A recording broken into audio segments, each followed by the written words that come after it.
दोस्तों, जैसा कि आप सभी को पता है, कल यानी कि शुक्रवार की शाम 7 बजे भारतीय रेलवे के इतिहास में एक बहुत ही बड़ी और दुखद घटना घटित हो गई, जहां पर एक नहीं बल्कि 3 ट्रेनों की टक्कर हुई।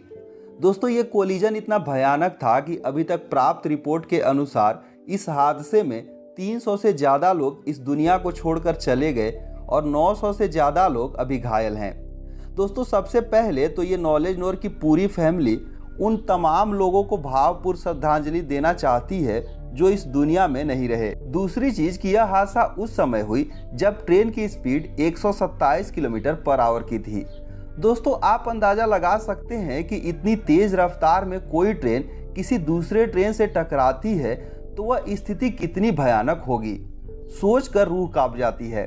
दोस्तों, इसीलिए अभी तक सभी के मन में सिर्फ एक ही सवाल आ रहा है कि आखिर भारतीय रेलवे में इतनी बड़ी घटना कैसे हो सकती है और इसका जिम्मेदार कौन होगा।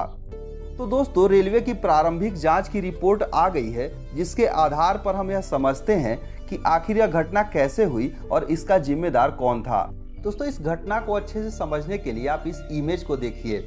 ये जो घटना जहां पर घटित हुई, बहागना बाजार रेलवे स्टेशन का यह इमेज है। यहाँ पर 4 रेलवे ट्रैक्स को आप देख सकते हैं। 2 रेलवे ट्रैक्स मेन लाइन का है, अप और डाउन का, और यहाँ पर ये 2 रेलवे ट्रैक्स लूप लाइन है। दोस्तों, लूप लाइन वहाँ पर बनाया जाता है जहाँ पर अगर किसी मेन लाइन को सिग्नल देना हो, वो अपनी पूरी रफ्तार में आगे की ओर चली जाए, तो यहाँ पर अगर कोई पहले से कोई ट्रेन खड़ी हो तो उसे लूप लाइन पर कर दिया जाता है। दोस्तों, हुआ यूँ कि यहाँ पर ये जो 2 ट्रेन है, शालीमार चेन्नई कोरोमंडल एक्सप्रेस और यशवंतपुर हावड़ा एक्सप्रेस जो है, इन दोनों का स्टॉपेज इस रेलवे स्टेशन पर नहीं था। यहाँ पर एक पहले से मालगाड़ी थी, इसीलिए उसे यहाँ से हटाकर इस लूप लाइन पर खड़ा किया गया था। दोस्तों, हुआ यूँ कि इधर से जो ये शालीमार चेन्नई कोरोमंडल एक्सप्रेस आ रही थी, उसे जो है यहाँ पर ग्रीन सिग्नल दिया गया। ग्रीन सिग्नल देने का मतलब ये हुआ कि ये जो ट्रेन है अपनी पूरी रफ्तार में इस मेन लाइन से होते हुए आगे की ओर जाए, और ऐसा ही हुआ। इसके लोको पायलट जैसे ही ग्रीन सिग्नल को देखते हैं, आगे की ओर अपनी पूरी रफ्तार में बढ़ते हैं। दोस्तों, यहाँ पर आगे की ओर बढ़ने के बाद ये जो ट्रेन है इसे सीधे इधर की ओर जाना चाहिए था, लेकिन ऐसा नहीं हुआ। ये जो ट्रेन है सीधे न जाकर इस लूप लाइन पर डाइवर्ट हो गई और अपनी पूरी रफ्तार में जाते हुए पीछे से इस यहाँ पर जो मालगाड़ी खड़ी थी उसके पीछे से टक्कर मारती है, और जैसा कि आप ये इमेज को देख सकते हैं, इसके लोकोमोटिव है वैगन के ऊपर चढ़ जाते हैं।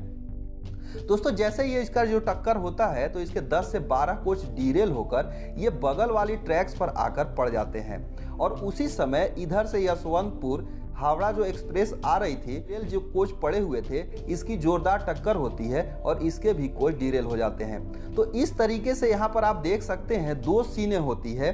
एक यहाँ पर इस वाले ट्रेन के लोको पायलट को कुछ भी नहीं पता होता है कि पहले से हमारा ट्रैक्स जो है जाम है डीरेल पड़े कोच से, और ये अचानक से आते हैं और उसे हिट करते हैं। और इसमें बैठे लोको पायलट को ये चीज़ें नहीं पता होती है कि हम यहाँ से लूप लाइन में डाइवर्ट हो जाएंगे। वो तो अपनी ये जो मेन लाइन को सोचते हुए पूरी रफ्तार में आगे की ओर बढ़ते हैं। तो दोस्तों, प्रारंभिक जांच में ये बताया गया कि यहाँ पर जो लोको पायलट को ग्रीन सिग्नल दिया गया, तो दोस्तों दिया तो गया, लेकिन बोला ये जा रहा है कि बाद में उसे वापस ले लिया गया। यानी कि ग्रीन सिग्नल को देकर उसे वापस ले लिया गया। वापस लेने के बाद ये चूंकि जो है ग्रीन सिग्नल को देखते हैं तो आगे बढ़ जाते हैं, लेकिन इनके पास ये चीज़ें नहीं पता चल पाती कि उस सिग्नल को वापस लिया गया है। और वापस लेने का रीज़न ये था कि यहाँ पर ये जो ट्रैक्स थे सीधे सेट ना होकर ये जो है लूप लाइन की तरफ सेट थे, इसीलिए ये ट्रेन इधर ना जाकर लूप लाइन की तरफ डाइवर्ट हो गई और यहाँ पर खड़ी मालगाड़ी को टक्कर मारती है। तो दोस्तों, यहाँ पर सिग्नलिंग का बहुत बड़ा फॉल्ट जो है सामने आ रहा है, जिसमें ये चीज़ें बताई जा रही है कि आखिर इस सिग्नल को ग्रीन क्यों दिया गया अगर ये ट्रैक्स जो है सीधे सेट नहीं थे। तो ये चीज़ें अभी जांच का विषय बना हुआ है। इसके ऊपर जो चीज़ें आएगी तो सबसे बड़ा फॉल्ट यहाँ पर यही माना जा रहा है, या फिर यहाँ पर ट्रैक्स में कोई प्रॉब्लम हो जो कि इधर जो है सेट ना होकर इस तरफ लूप लाइन की तरफ सेट हो गया। तो ये भी चीज़ें हो सकती है, पहली की मानवीय भूल, और दूसरा जो ट्रैक्स में प्रॉब्लम, ये जब चीज़ें पता चलेगी तभी एक्चुअल रीजन यहाँ पर सामने आएगी। लेकिन प्रारंभिक जांच में यही बताया गया कि यहाँ पर सिग्नल दिया गया था और आगे चलकर ये मिसमैच हुआ, जिसके चलते ये ट्रेन इधर की ओर डाइवर्ट हो गई। दोस्तों यहाँ पर बहुत से लोग बोल रहे हैं कि लोको पायलट की गलती है, तो इसमें लोको पायलट की कोई भी गलती नहीं है, क्योंकि यहाँ पर लोको पायलट ग्रीन सिग्नल को देखकर आगे की ओर बढ़ रहे हैं और जैसा उन्हें सिग्नल मिला अपनी पूरी रफ्तार में आगे की ओर जा रहे थे। उनको ये अंदाजा नहीं था कि हमारी ट्रेन ट्रैक्स इस तरफ सेट है और ट्रेन इधर चली जाएगी। और इसमें जो लोको पायलट थे यशवंतपुर हावड़ा में, उन्हें भी ये चीज़ें नहीं पता थी कि आगे ट्रैक्स पर कोई जो कोच डिरेल होकर पड़े हुए हैं। तो यहाँ पर लोको पायलट की कोई गलती नहीं है, गुड्स गार्ड की भी कोई यहाँ पर गलती नहीं है। यहाँ पर जो है सिग्नलिंग डिपार्टमेंट की एक बहुत बड़ी फॉल्ट आ रही है, जो कि प्रारंभिक जांच में पता चला है। दोस्तों दूसरी चीज़ ये भी लोग बोल रहे हैं कि अगर कवच होता तो यहाँ पर ये जो है घटना को रोका जा सकता था। तो दोस्तों सबसे पहले तो आप यह जान लीजिए कि कवच सिस्टम होने से भी इस घटना को नहीं रोका जा सकता था, क्योंकि अगर यहाँ पर कवच लगा भी होता तो कवच जो है पहले से कोई यहाँ पर कोच जो है डीरेल होकर ट्रैक्स पर पड़े हुए हैं तो कवच उसे डिटेक्ट नहीं करता है। दोस्तों कवच वहां पर काम करेगा कि अगर एक ट्रेन पर यहाँ पर कोई ट्रेन जा रही है और इधर सामने से कोई दूसरी ट्रेन आ जाए, तब यहाँ पर कवच उसे डिटेक्ट करके ब्रेक अप्लाई करेगा, या फिर पीछे से कोई ट्रेन आ रही हो सेम ट्रैक्स पर, तब कवच उसे डिटेक्ट करेगा। क्योंकि कवच जो सिस्टम लोकोमोटिव और पीछे के साइड में लगाया गया है, जहां से वह सिग्नल को भेज कर ये काम करता है। बीच में कोई बड़ा ऑब्जेक्ट समझ लीजिए कि कोच पड़ा हुआ है या कुछ भी हो, तब यहाँ पर कवच वो काम नहीं करेगा।